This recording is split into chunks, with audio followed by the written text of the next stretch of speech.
Bonjour et bienvenue à toi dans cette nouvelle vidéo en grand contentieux social. Aujourd'hui, nous allons parler ensemble du Conseil des prud'hommes. Pour ce faire, nous ferons un petit point historique, puis nous étudierons ensemble les attributions et nous terminerons enfin sur l'action en justice devant les prud'hommes. Surtout, n'oublie pas de t'abonner à ma chaîne YouTube et de liker cette vidéo pour me soutenir. Et c'est parti!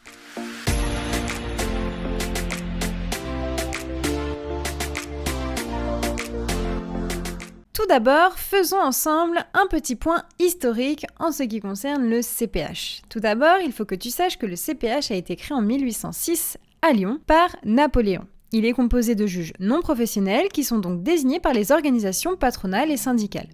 On dit que le conseil est donc paritaire, c'est-à-dire qu'il y aura à la moitié des juges non professionnels issus du corps patronal et l'autre moitié issus du corps syndical, donc salarial. Ces juges pratiquent leur mission avec donc indépendance, dignité et impartialité. Ce n'est pas parce qu'ils ne sont pas professionnels, ce ne sont pas des juges professionnels, qui ne doivent pas respecter évidemment ces trois principes. C'est un tribunal qui est particulièrement sollicité au regard de sa saisine qui est très facile. Pour autant, la représentation d'un avocat n'est pas obligatoire, ce qui peut parfois poser problème. Enfin, tu peux noter que le CPH est une juridiction qui va être particulièrement critiquée et qui a notamment un délai de recours qui va être très long, de plus en plus, car il est très sollicité, ce qui donc pose souvent problème. À présent, regardons ensemble les différentes attributions du CPH. Le CPH a une compétence qui est qualifiée d'attribution. Cela renvoie au fait que le CPH ne peut connaître que les litiges qui sont spécifiquement prévus dans la loi.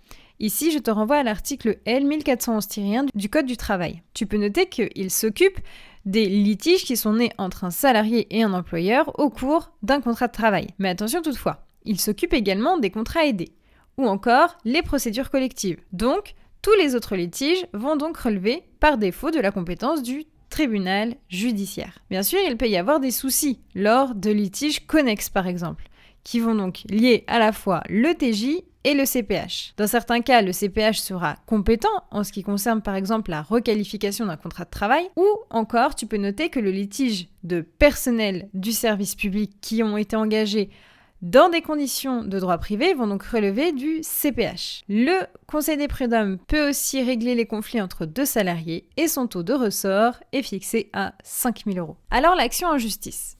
Il faut que tu saches que dès lors qu'une action en justice est formée par un salarié contre son employeur, le salarié sera automatiquement protégé. Ainsi, le licenciement d'un salarié au cours d'un procès sera donc frappé de nullité. En effet, l'action en justice est une liberté fondamentale qui se doit d'être respectée. Tu peux noter que les syndicats peuvent agir en justice devant le CPH.